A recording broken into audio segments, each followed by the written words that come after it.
Dear viewers, আসসালামু আলাইকুম। দেশ ও বিদেশ থেকে যে যেখান থেকে আমাদের ভিডিওগুলি দেখেন তাদেরকে জানাই আন্তরিক শুভেচ্ছা ও অভিনন্দন। তো আশা করছি সকলেই বরাবরের মতো অনেক ভালো আছেন। তো ভিউয়ার্স, আপনার স্ক্রিনে যে মাছটি দেখতে পাচ্ছেন এটি কিন্তু অরিজিনাল চকলেট কালার হাইব্রিড মাগুর মাছের পোনা। আপনারা যারা হাইব্রিড মাগুর মাছের পোনা ক্রয় করতে চান অথবা পুকুরে চাষ করে স্বাবলম্বী হতে চান তাদের জন্য মূলত আজকের ভিডিওটি। আজকের ভিডিওতে আলোচনা করব আপনারা হাইব্রিড মাগুর মাছের পোনা কীভাবে ক্রয় করতে পারবেন এবং এই হাইব্রিড মাগুর মাছের পোনাগুলি কতদিন চাষ করলে বাজারজাত করতে পারবেন এবং এই মাছগুলির বাজারে কীরকম চাহিদা রয়েছে তা নিয়ে কিছু বিস্তারিত আলোচনা করব। তো ভিউয়ার্স, আপনারা যারা অরিজিনাল চকলেট কালার হাইব্রিড মাগুর মাছের পোনা সংগ্রহ করতে চান আপনারা চাইলে আমাদের স্ক্রিনে দেওয়া নাম্বারে যোগাযোগ করতে পারেন।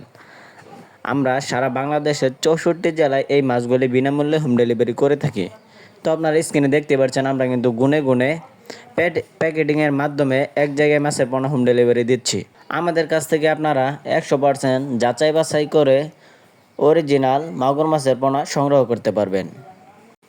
অথবা আপনারা যারা নতুন পুরাতন চাষি ভাইরা আছেন আপনারা চাইলে আমাদের হ্যাচারি থেকে এসে দেখে শুনে কিন্তু যে কোনো মাছের পোনা ক্রয় করতে পারবেন। তো ভিউয়ার্স, এই হাইব্রিড মাগুর মাছের পোনাগুলি আপনারা আমাদের কাছ থেকে বিভিন্ন সাইজের পেয়ে যাবেন। যেরকম এই স্ক্রিনে যে মাছটি দেখতে পাচ্ছেন এটি কিন্তু পুরা 4 থেকে 5 ইঞ্চি সাইজের হাইব্রিড মাগুর মাছের পোনা।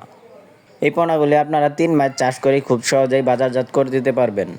3 মাস চাষ করলে এদের এক একটা ওজন আসবে 1 থেকে 1.5 কেজি প্লাস। এবং কি অন্য সকল মাছ চাষ করার চেয়ে হাইব্রিড মাগুর মাছ চাষে অত্যন্ত লাভ বেশি, কেননা এই হাইব্রিড মাগুর মাছ সহজে মারা যায় না, এদের রোগবালাই খুবই কম এবং অন্যান্য সকল মাছের চেয়ে এই মাছের গ্রোথ সবচেয়ে বেশি, এরা তাড়াতাড়ি বড় হয়। আপনি যদি হাইব্রিড মাগুর মাছ চাষ করতে চান তাহলে আপনার পুকুর প্রস্তুত করার কোনো প্রয়োজন নাই। আপনি চাইলে আপনার যে কোনো নোংরা আবর্জনা পুকুরে কিন্তু এই মাছগুলি খুব সহজেই চাষাবাদ করতে পারবেন। হাইব্রিড মাগুর মাছের প্রধান খাদ্য হচ্ছে মুরগির নাড়ি ভুড়ি, পচা পান্তা ভাত, গরুর গোবর, ব্রয়লার লিটার ইত্যাদি ধরনের খাদ্য কিন্তু এরা খেয়ে থাকে। তো ভিউয়ার্স, ভিডিওটি ভালো লাগলে অবশ্যই চ্যানেলটি সাবস্ক্রাইব করে রাখবেন এরকম মাছব্যাপী নিত্য নতুন ভিডিও পাওয়ার জন্য। ধন্যবাদ।